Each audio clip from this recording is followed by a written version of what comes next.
Buenos días a todos. Muchas gracias a la organización por la invitación y por permitir a mi empresa, a quien represento hoy, poder participar en este importante foro.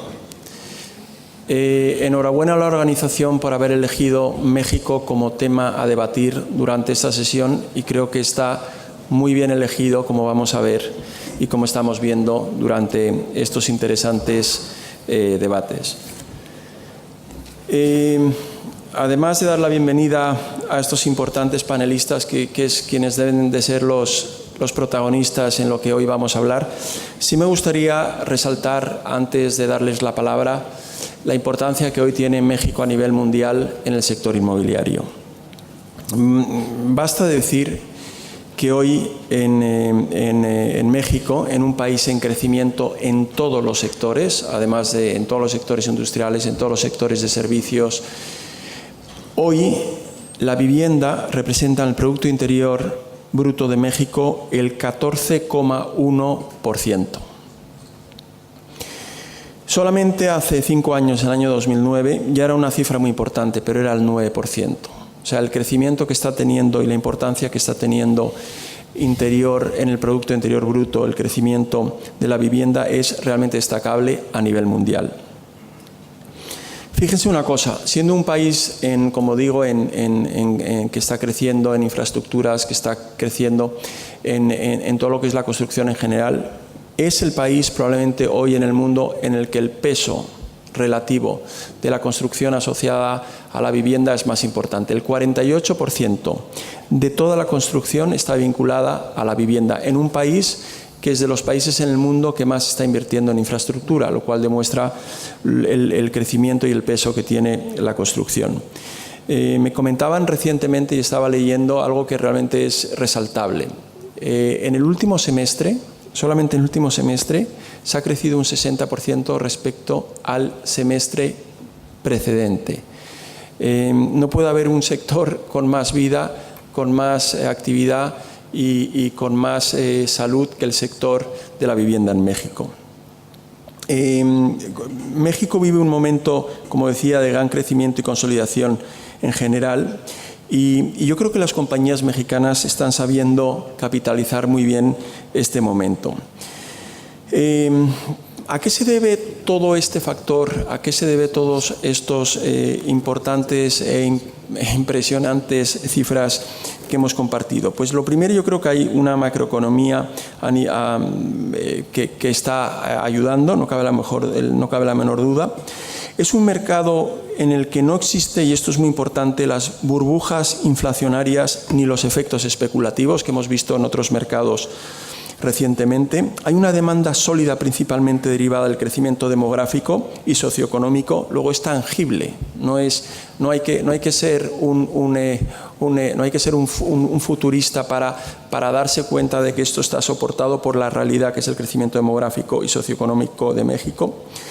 Y la capacidad demostrada para generar activos inmobiliarios de todo tipo sobre la base de empresas sólidas en lo económico, con experiencia y, muy importante, con acceso a financiamiento.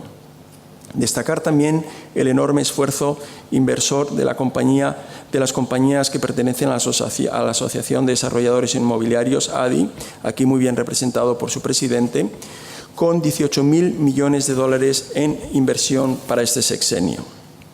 Y sin duda, y quiero resaltarlo muy especialmente, la ejemplar regulación y apoyo de las instituciones públicas y oficiales. Gracias a estos factores esenciales estamos observando un crecimiento en las ciudades de México de 30.000 hectáreas al año. Repito, 30.000 hectáreas al año, con una inversión urbana aproximada de 160.000 millones de pesos por año. México crece, el mercado inmobiliario crece en todos los segmentos y en todas las categorías. Algunos datos ilustrativos. En el año 2000 había en México 97 millones de hogares. En el año 2010, 112. Y se espera en el año 2020, 121 millones de hogares. El ingreso medio per cápita en México se situaba en el año 2000 en $7.000. En el año 2010, $12.500. Y se espera en el 2020, $17.000. Crecimientos impresionantes.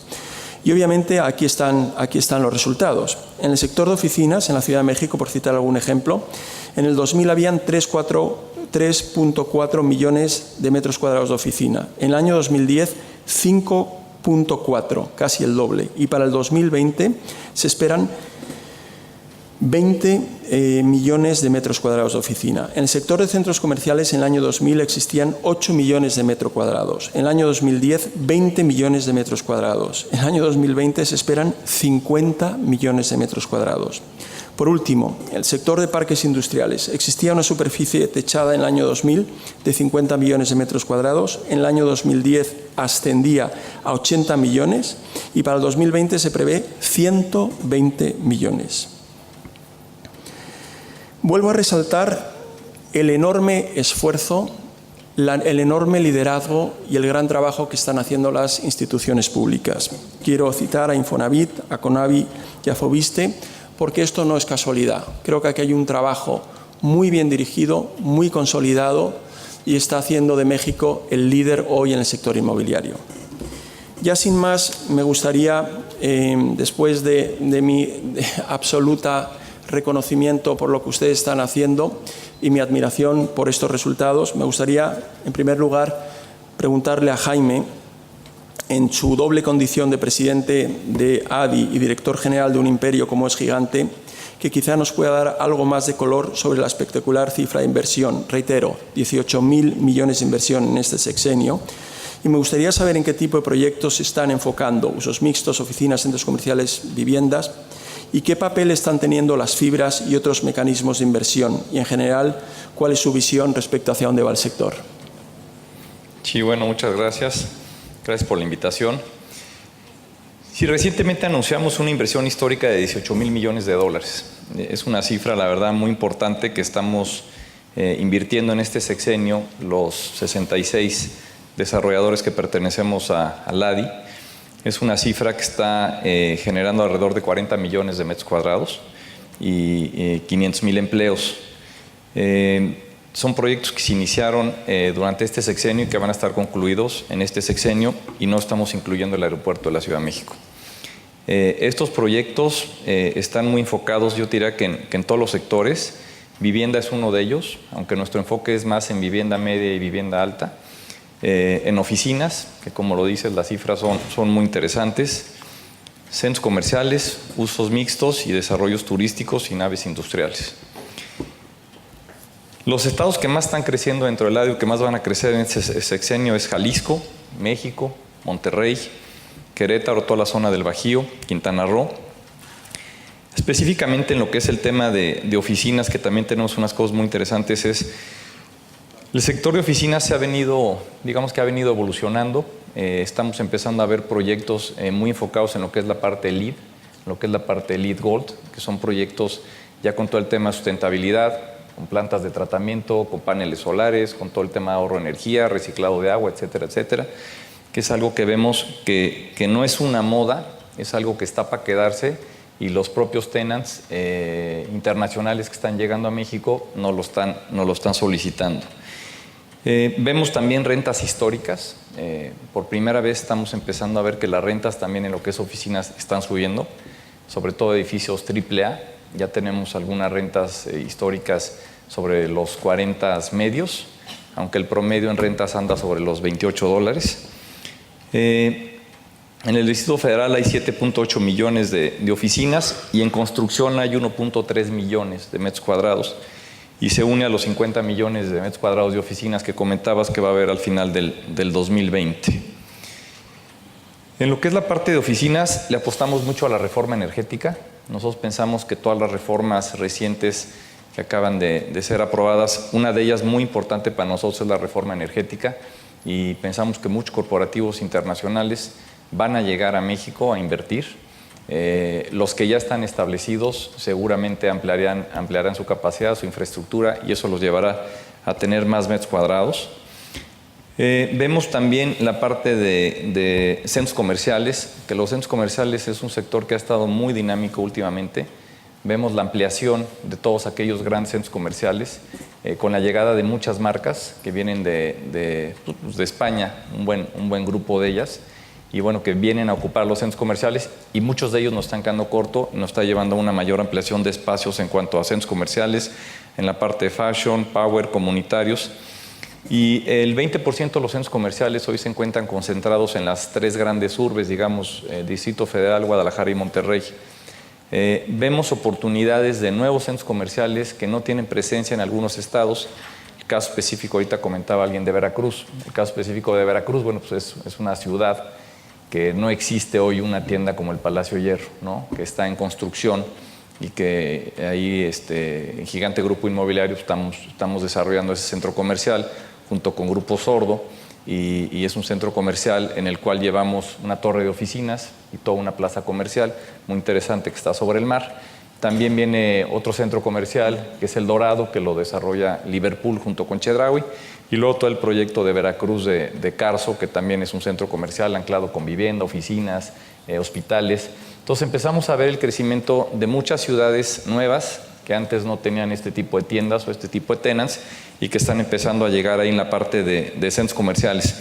En la parte de usos mixtos, que yo creo que viene mucha inversión, vemos proyectos más grandes. Estamos empezando a ver proyectos que a lo mejor hace unos 10 años eran de 100,000 metros cuadrados. Hoy vemos proyectos como el Toreo de 500,000 metros cuadrados, la propia terminación y la nueva ampliación de Antara, que va a andar por ahí de los 400 y tantos mil. Carso, cuando termine todo su desarrollo en Las Granadas, va a andar sobre 2 millones de metros cuadrados. Gigante Grupo Inmobiliario con el proyecto de Millana sobre 500,000 metros cuadrados. Entonces empezamos a ver el crecimiento de esos grandes desarrollos muy enfocados en ciertas zonas, que son zonas que están creciendo, que se están desarrollando, y que los usos mixtos lo que están logrando es que esos centros comerciales estén llenos durante todo el día. O sea, son centros comerciales en los cuales llevas una tienda de autoservicio, llevas locales de servicios. Aparte, bueno, pues arriba llevas lo que es, bueno, servicios bancarios. En la parte de arriba, pues una torre o un par de torres de oficinas.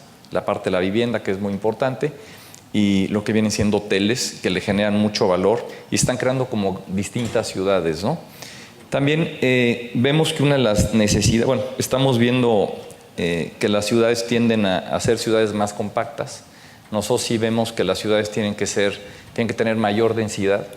Vemos la oportunidad en grandes ciudades como la Ciudad de México y algunas otras ciudades como Guadalajara, Monterrey y demás, de que la industria se está saliendo de las ciudades, y en esas zonas existe la posibilidad de crecer con desarrollos de uso mixto, como fue todo el tema de Las Granadas en la Ciudad de México, o en zonas como Azcapotzalco, zonas como Vallejo, que va saliendo la industria, empieza a llegar la vivienda.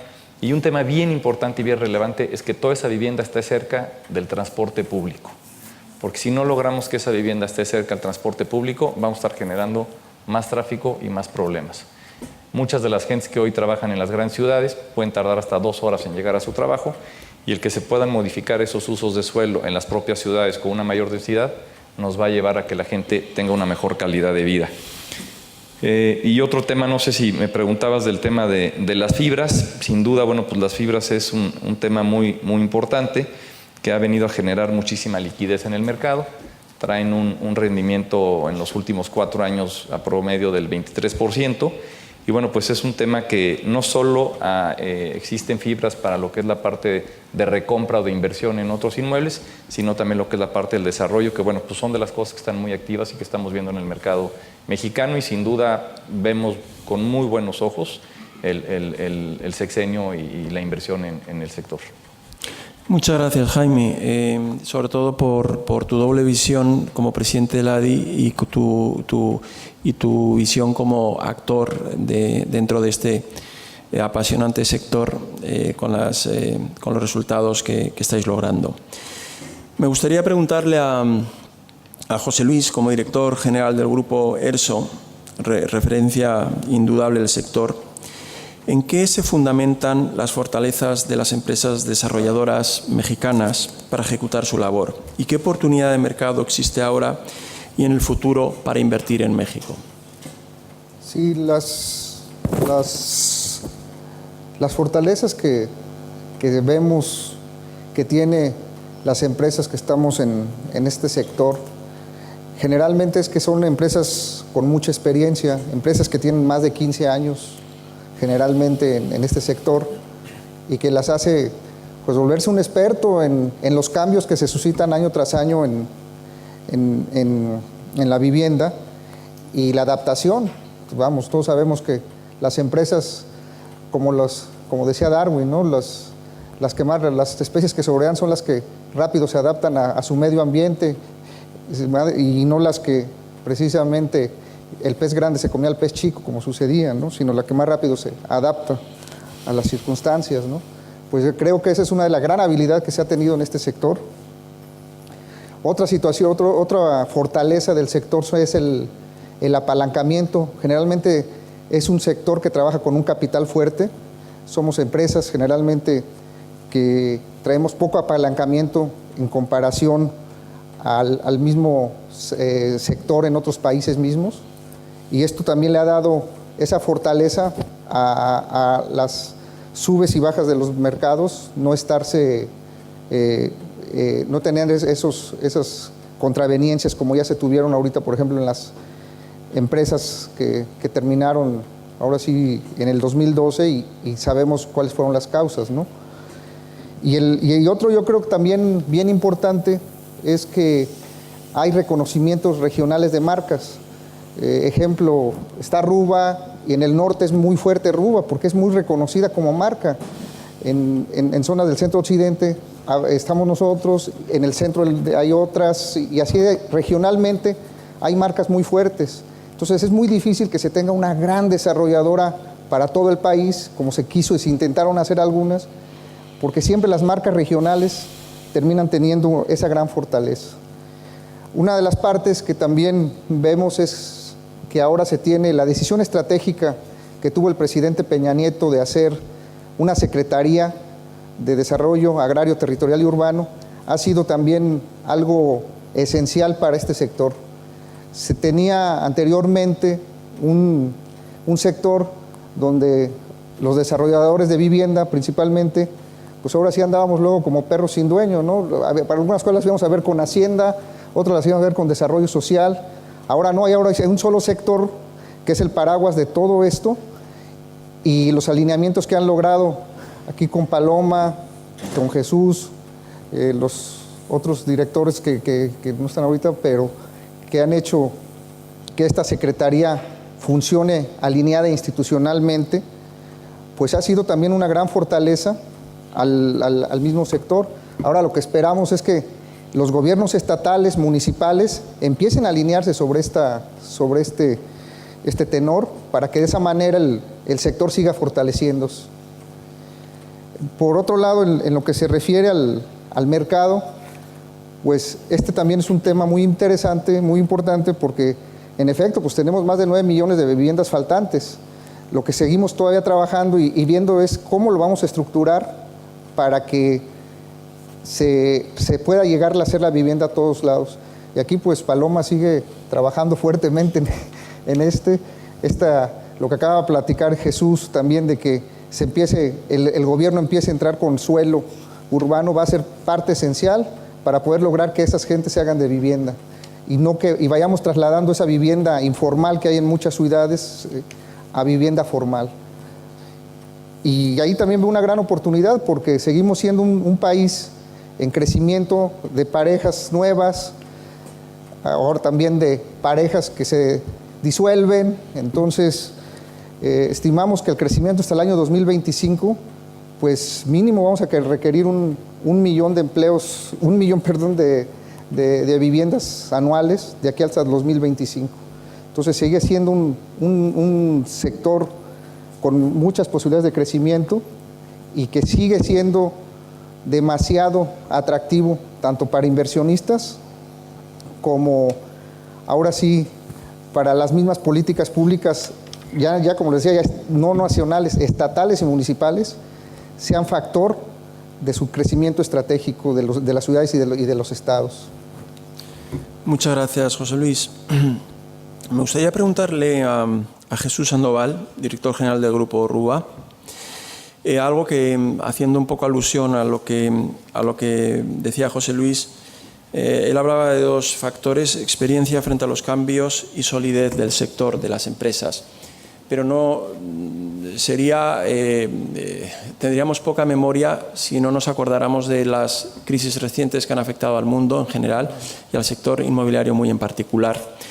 Sin embargo, de las crisis como de los huracanes, los árboles que resisten son los árboles más fuertes y les permiten crecer con más solidez. Jesús, ¿cómo para Aruba, ¿cómo afrontó la crisis del sector en el año 2009? ¿Cómo logró mantener sus fortalezas y cuáles fueron las grandes lecturas que podemos retener para evitar caer en errores en el futuro o para poder aprender de estos errores para que en futuras situaciones adversas de mercado pudiéramos no vernos digamos, arrastrados por las mismas, sino al revés, como hicisteis vosotros? Claro. Bueno, primeramente quisiera presentar un poquito la empresa, nomás para ubicar el contexto. Ruba tiene 35 años en el mercado de vivienda. Esto habla de lo que mencionaba José Luis, ¿no? Tenemos una visión de largo plazo. Tenemos 35 años y queremos estar los próximos 35 años como institución dentro del sector. Estamos en 12 estados de la República Mexicana, en 23 municipios, construimos como 16,000 viviendas y facturamos o escrituramos 12,000 viviendas. Estamos en el segundo lugar en Infonavit, que es clave. No se puede entender, yo creo que el sector de la vivienda en México sin un instituto como el Infonavit, que es el principal proveedor de créditos hipotecarios, incluso de América Latina, ¿no? Entonces somos el segundo lugar ahí, somos el quinto en Fobiste. También el Fobiste ha tomado un papel muy relevante para el apoyo a la vivienda. Estos financian principalmente a las gentes que trabajan en el gobierno federal. Entonces, en México las instituciones claves de la vivienda pues, son las instituciones públicas que se crearon hace muchos años y que cada vez se han vuelto más eficientes y más transparentes, y eso ha detonado pues, un boom en la vivienda que inicia más o menos en el 98 y tenemos una década extraordinaria hasta el 2008. ¿Y por qué? Porque había un rezago que no se había estado atendiendo, se cubrió el rezago y la industria creció a unas tasas enormes, ¿no? El 30% la industria de la vivienda. Sin embargo, con la crisis internacional del 2008 nos repercute en México y hay una caída en el empleo. Y entonces se habla mucho de demanda. Tenemos muchísima demanda de vivienda, hay mucha necesidad de vivienda en México, pero esa demanda tiene que ir acompañada de empleo formal y de ingreso. En la medida en que cae el empleo en el 2009, pues hay una contracción de la demanda en la parte de la vivienda. Y lo mencionaba José Luis, pues nosotros, si queremos estar con una visión de largo plazo en el sector, debemos de entender que esto es cíclico. Entonces, cuando hay una demanda, pues hay que ir, puedes crecer a 2 dígitos o más, y sin embargo, si hay una contracción, tienes que tener la capacidad para adaptarte y simple y sencillamente seguir al mercado. Entonces, lo primero que aprendimos es que hay que seguir al mercado. Eso es clave. Y que no puedes irte produciendo vivienda si esta no tiene claramente a qué segmento y si este segmento tiene el poder de compra para hacerlo. Entonces, la primera enseñanza es que hay que ser flexibles para estar adaptando y siguiendo la demanda. ¿Sí? No somos productores de casa, atendemos una necesidad y tenemos que ver al cliente qué es lo que quiere y cuál es su capacidad de compra.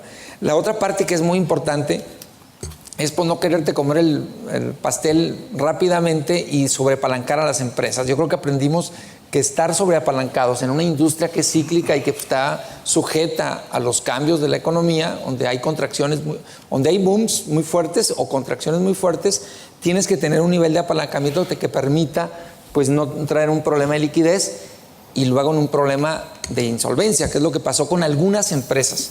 También se habla de la crisis de la vivienda en México como si fuera así una crisis de todo el sector.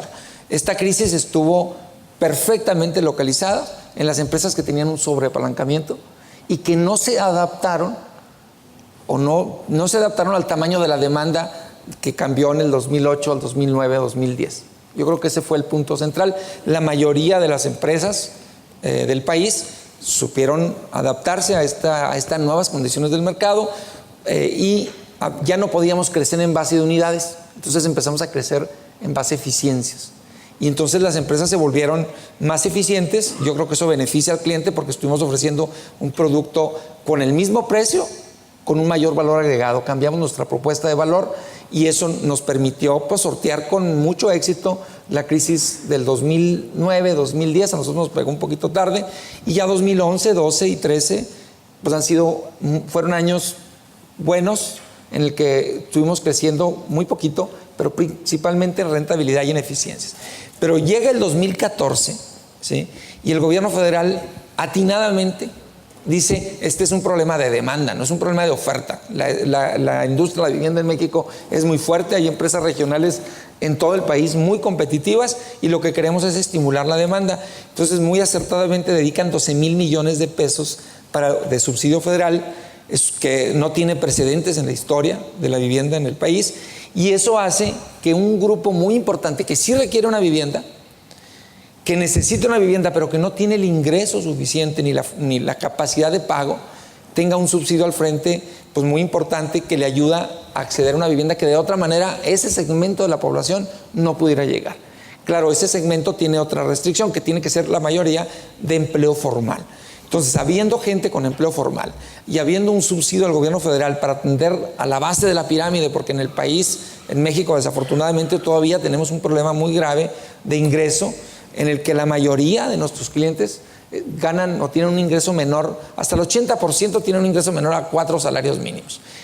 Esa medida acertada del gobierno hace que tengamos un crecimiento otra vez, se termine el ciclo y empecemos ahora sí a crecer en unidades. Cuando se cruzan el crecer con eficiencias y crecer con unidades, pues simplemente nos ha permitido a la mayoría de las empresas pues tener un mejor balance, ser empresas muchísimo más sólidas desde el punto de vista financiero, que nos pone en una posición pues muy interesante para los años que vienen para el país. Vemos un país con perspectivas de crecimiento económico, los mencionabas tú ahorita cómo ha ido creciendo el ingreso per cápita en el país.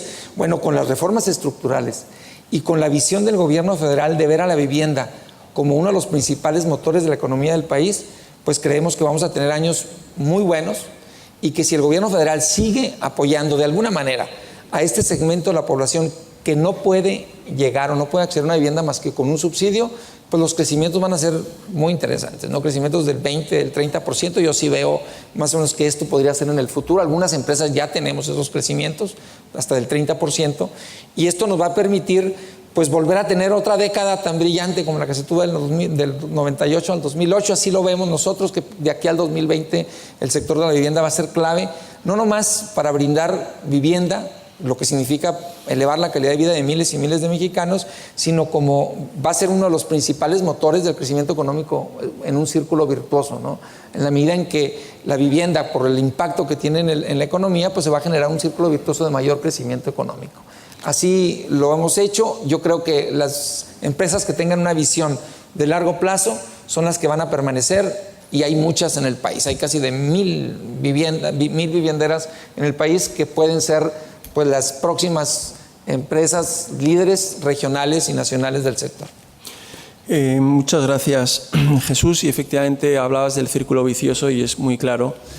El 20% de los trabajos generados durante este año en México, el 20% están vinculados a la vivienda. Por tanto, ese círculo es el que tú hacías referencia, porque esos nuevos trabajos son los que generan a su vez nueva demanda, y esa nueva demanda genera nuevos trabajos, no cabe la menor duda. Y ahí sin duda la labor de Infonavit es ejemplar, porque es el que hace que esta obviedad de verdad sea tangible y se vea en resultados. Por eso me gustaría preguntarle a Eugenio, que por tu parte y en calidad,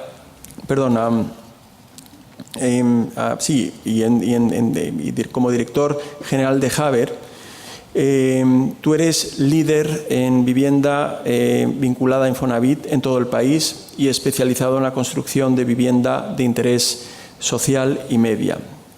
¿Qué oportunidades crees que se presentan en el futuro para las grandes compañías mexicanas en este segmento específico de la vivienda? Claro, y gracias Andrés, y gracias a todos por la invitación. Solo como punto de referencia, como bien mencionaste, Grupo Haber es una empresa que está controlada por fondos de inversión de capital privado, y la tesis de inversión de esos fondos cuando entraron al capital de Haber en el 2009 fue precisamente esa gran necesidad de demanda que existe a nivel social. Se mencionó aquí de nuevo el Infonavit, que provee alrededor del 70% de las hipotecas en el país, está enfocado simplemente por la naturaleza del ingreso del derechamente de Infonavit en un segmento que, como mencionamos aquí anteriormente, el 80% de esos créditos se están dando en rangos de salario abajo de cuatro salarios mínimos, que de nuevo, dependiendo de la accesibilidad del subsidio o no, pues pueden alcanzar una casa de hasta 20,000, 25,000 euros en ese rango, ¿no? Entonces, de que hay una oportunidad, de nuevo, tenemos el 70% de las 9 millones de demanda, más los 500,000 matrimonios, más los divorcios de los que se hablaban, pues demandando en este segmento, claramente el más grande, ¿no? El reto principal para que esto sea un buen negocio, y ya mencionaron algunos de ellos, ¿no? Se necesita experiencia, se necesita flexibilidad y demás, pero es bien importante recordar una cosa, que la gran falacia en este negocio es que existen economías de escala. Uno siempre tiende a decir, cuando hay una demanda tan grande, el pez más grande es el que se come todo, y no necesariamente es cierto. Tenemos ejemplos de vivienderas que trataron precisamente de buscar esa escala y buscar eficiencia en costos, que lo natural es comprar extensiones de tierra de 100 hectáreas, 200 hectáreas, y tratar de crear estas megaciudades que a la hora de que tratas de integrar los servicios, el transporte y demás, se vuelve un dolor de cabeza y se vuelve claramente pues, un detonante negativo de demanda futura en esos desarrollos. Entonces, con un gran atino, la política del gobierno actual ha sido contener, digamos, esa falacia de que las economías de escala en realidad funcionan, especialmente porque llega un momento también en el cual la geografía y la absorción de una subgeografía dentro de una ciudad te limitan, ¿no? Entonces, ¿cuál es el reto? La eficiencia, si no la vas a encontrar del lado de la tierra, por las restricciones que tiene y por donde está la demanda, difícilmente la puedes encontrar del lado de los costos, puede ser muy productivo y demás, pero al final de cuentas tienes que encontrar un modelo de eficiencia en el uso de capital. Y eso fue de nuevo el gran reto. Las 3 vivienderas que se metieron en problemas, desafortunadamente tuvieron un acceso a capital tan grande por muchos años que se dedicaron, digamos, a especular en terrenos muy grandes y tomar posiciones de balance muy especulativas, y eso es justo lo contrario que debes hacer. En el caso de nosotros hemos enfocado la estrategia de la empresa a tener ciclos de capital de trabajo muy cortos. Por ponerles un ejemplo, hoy por hoy estamos manejando un ciclo de alrededor de 270, 280 días, incluyendo nuestra reserva territorial, que quiere decir que cada peso que entra a este negocio en alrededor de 9 meses sale con un rendimiento de alrededor de un 25%, ¿no? Suena muy fácil decirlo, pero cuando tienes que comprar la tierra, sacar permisos y demás, eso puede tomar muchísimo tiempo. Entonces, ¿qué es lo que hacemos?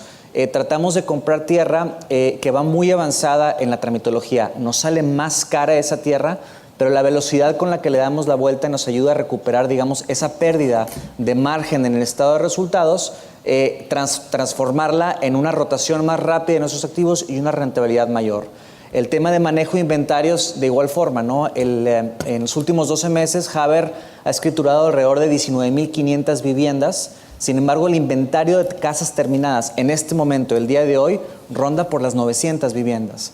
Entonces, tenemos que construir muy rápido, adaptándonos a las necesidades del cliente, y a veces cuando hay fortaleza en el mercado, pues nos quedamos sin vender porque no tenemos el inventario, pero preferimos eso a sobreinventariarnos, equivocarnos de producto, equivocarnos en la demanda y quedarnos con un capital ocioso por mucho tiempo, ¿no? Entonces, ese es ¿existe la oportunidad? Claro que existe la oportunidad, pero el gran reto es ser eficientes, no solo a nivel estado de resultados, pero sobre todo con el uso de capital, y sentimos que ese es el modelo triunfador en esta industria. Muchas gracias. Por último, me gustaría preguntar al último de los panelistas, al último en intervención, a Antonio Hanna, desde la Asociación Mexicana de Profesionales Inmobiliarios y vuestra visión global institucional, me gustaría saber qué fortaleza creéis que está teniendo el sector frente a otros mercados comparables en proximidad, por ejemplo el de Estados Unidos, y añadiría qué relación guarda esta fortaleza con las bajas tasas hipotecarias que existen en la actualidad? ¿Hasta qué punto hay una dependencia? Muy bien, muchas gracias. Buenas tardes a todos. A mí me parece que México en estos momentos está viviendo el mejor momento inmobiliario de la historia. Lo hemos platicado con nuestros compañeros estos días, con esta gran convocatoria que tenemos. Y creo que finalmente en la historia inmobiliaria de México se conjuntó el gobierno con el sector privado y el mercado está respondiendo a este maravilloso momento. Hablando del sector hipotecario, bueno, creo que tenemos un Infonavit que está caminando muy bien, tenemos un Foviste que está caminando muy bien, con planes que no se habían visto en todos los años que tienen de haberse creado, unas tasas hipotecarias con los bancos que no habían existido en nuestro país históricamente. Hoy tenemos los mejores planes hipotecarios para comprar. Planes de créditos puente que no habían existido. Entonces, de manera en la facilidad de comprar el producto inmobiliario, no habíamos podido tener nunca lo que hoy estamos viviendo en México por ese lado. Ahora, comparativamente, el mercado mexicano hoy, si lo comparamos con Estados Unidos, que es nuestro referente más próximo, quien invirtió en Estados Unidos hace 10 años contra quien invirtió en México hace 10 años, su utilidad fue mucho mayor en México a la que fue en Estados Unidos. Estados Unidos tiene ciudades líderes que si comparativamente comparamos México, Ciudad de México con Nueva York, pues son ciudades que van más o menos de la mano. Inclusive Nueva York tiene burbujas muy inestables y Ciudad de México no ha tenido una burbuja inestable en los últimos 10 años, aún con las crisis inmobiliarias que se vivieron, no tuvo una burbuja inflacionaria, una burbuja de inestabilidad como la ha tenido Nueva York. Sin embargo, si comparamos México país contra Estados Unidos país, bueno, pues no tenemos ningún punto de comparación. A mí me parece que en México hoy tenemos un mercado inmobiliario de diversidad, pero con estabilidad. Y creo que quien ha invertido en México ha podido lograr tener esa estabilidad que te da el mercado, aun cuando existen algunos factores que pudieran desestabilizarlo, como es la inseguridad, como es pues algunos factores que a veces pudieran desestabilizar. No, hemos tenido estabilidad y con crecimiento que sigue y hoy vemos un mercado que va a seguir creciendo y tenemos zonas de desarrollo en nuestro país. Hoy vemos que la reforma energética que hizo el presidente Peña Nieto realmente está ayudando mucho a la zona de todo lo que es el Golfo de México, Campeche, desde Yucatán, Campeche, Veracruz, Tamaulipas, Tabasco. Bueno, esto está ayudando muchísimo. La zona fronteriza se modernizó. Antes teníamos una Tijuana que nadie quería ir. Hoy vemos una Tijuana moderna creciendo, Mexicali muy bien. La zona del Bajío con toda esta parte de las industria automotriz, que hoy es la industria económica más importante de nuestro país. Ahí vamos, la industria inmobiliaria por ser la primera, pero bueno, esta industria automotriz está ayudando a que la industria inmobiliaria que está alrededor en la zona del Bajío está impresionante, desde lo que es San Juan del Río hasta Aguascalientes. Bueno, vemos un sector inmobiliario que está creciendo muchísimo. Las zonas turísticas, lo que es la parte de Los Cabos, toda la Riviera Maya, bueno, también muy bien. Veracruz, ahora con la ampliación del puerto de Veracruz a 3 veces su tamaño, 5 veces su capacidad, va a generar muchísima crecimiento inmobiliario. El aeropuerto de la Ciudad de México y todo lo que es la Ciudad de México y la zona del Estado de México, pues está creciendo muchísimo. Entonces, vemos que todo el país prácticamente está creciendo y está creciendo bastante bien. Nosotros vemos que una de las grandes posibilidades es crear el turismo inmobiliario, que es el second home. Estamos apostándole a que la gente, inclusive de los Estados Unidos, creo que el mercado de los baby boomers nunca acabó de llegar a México. Ya los baby boomers creo que ya crecieron y nunca llegaron a México. Entonces hoy estamos apostando a un mercado de el second home en Estados Unidos. Estamos yendo por ese mercado y creemos que es un mercado que se va a desarrollar muy bien en México. Vemos un sector inmobiliario en el cual todos estamos haciendo nuestro trabajo mejor y lo estamos haciendo bien. Y creo que toda esta conjunción de buenas instancias, de buenas formas, nos va a llevar a que el sector siga adelante y cada vez se vaya yendo mejor. Muchas gracias. Hemos escuchado términos como fortaleza, era el tema de hoy, de fortaleza de las empresas mexicanas, pero yo añadiría fortaleza de las empresas mexicanas en un sector con una enorme fortaleza como es el sector inmobiliario en México. Hemos escuchado la importancia que han tenido las reformas estructurales en este país, en todos los sectores y muy específicamente muy bien capitalizadas en el sector inmobiliario. Hemos oído que México vive el mejor momento inmobiliario de su historia y además lo vive en todos los sectores inmobiliarios, no está vinculado o asociado a sectores o a segmentos específicos. Hay diversidad y hay estabilidad. Hemos oído que también se ha aprendido de periodos anteriores y en concreto todos han hecho alusión a lo que es la eficiencia en el uso del capital y a evitar el excesivo apalancamiento muchas veces vinculado a movimientos más especulativos.